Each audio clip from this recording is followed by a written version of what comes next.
Hey there, it's Trisha with Easy E-mini Trade, and I just want to do a quick video and show you how you can start to trade a new instrument. So obviously the market very volatile right now when you're trading NQ, ES, YM. So what should you do? So I'm going to show you what I'm doing. So what you're looking at is my workspace, and I've kind of been staying away from the indices because the stops are too huge. I did take a couple ES trades yesterday afternoon, but the stops are still way too big. So yesterday in the room, we traded CL and 6E. So on the right here, I've got 6E on a 6-range chart and then a 1-minute chart. And over here I have CL on a 4-range, and I'll flip back and forth. If it's really fast, I can go to a larger range chart. If it's slow, like pre-market, I can go to a 4-range. The smaller the chart, the more back and forth above and below the super trend stop you're going to get. So just be aware of that. And then I've got the CL on a 1-minute chart here. So I still have the April contract up here. You'll notice that if you do like a market analysis, market analyzer, and what I did was I just put daily volume on here, and I've got both contracts up here for CL. So I've got April and I've got May, and you can see currently that the for the April contract still has more volume than May. You could trade May just fine, but generally I'm going to pick whichever one has the most volume. So that's typically what I do, but you could trade either one of them because they both have plenty of volume here this morning. And 6E, I've got the June contract. And then you just do the same setups that we've been doing all along. I'll put 6E on a 4-range here.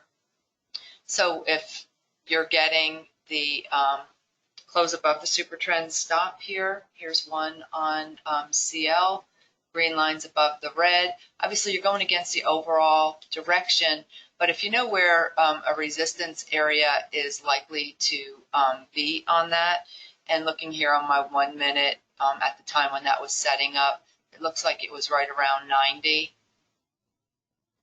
and I can see it right here. And then if I took it, then I would have to just be aware that if I couldn't get through 90, I have to be willing to exit there or pull my stop up to that area.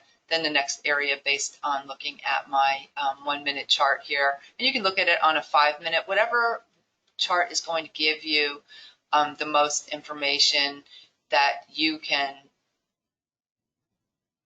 see clearly, because some people see better on a 15-minute chart. So it just depends on you. So just check and see which one you can get a pretty good grasp on where support and resistance areas are. So everything's the same. Green line above the red for the buys. And if the red line's above 80 and overbought, still looking for a buy. If the red line's under 20 and oversold, looking for a short, and green line below the red for a short. We get our 40-point gapper. We're anticipating sideways or a move in whatever direction the green line has to go toward the red. And thinking I'm going to do a webinar next week sometime, and I'll send the invite out on using that stochastic for advanced slinky entry techniques. And so that I'm sure you'll find helpful. And then the same 1-minute setup. So here on CL, on this 1-minute chart, we have news coming out at 8:30, so I'll stay away.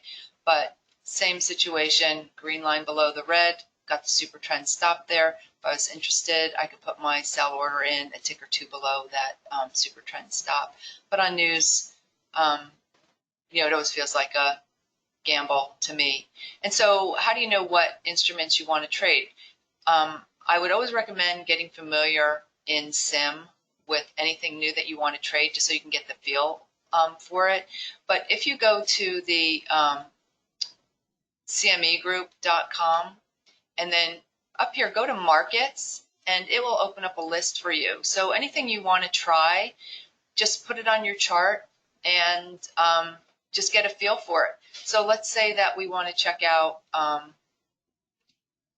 let's just go to energy, and it'll bring up the list, everything for energy here. So here's crude, for example. I'm I'm going to click on that, and it's going to give you the contract specs. So what that means, it's going to tell you how the increments work and what the value per tick is worth. So CL moves in 1 tick increments, and each tick is worth $10. So this will give you the information on any of the instruments that you do want to check out that are available to trade on CME. And let's say that you wanted to check out any of the, let's just say 6E here. So I'm going to bring up 6E. You see we've got a list here. It's bringing up actually all the currencies. So here's 6E, here would be 6J, 6B, and it'll tell you what they are. And it'll tell you how it moves. It moves in 5 tick increments, and each tick on 6E is worth 6 1/4. Okay, so hope that helps. Any questions, feel free. And then also make sure you are looking at an economic calendar of some sort, because 6E and CL will move a lot on news items coming out. So you want to be prepared not to be in a trade when news is coming out, or at least have your stop at better than break even if you're in a position, in my opinion.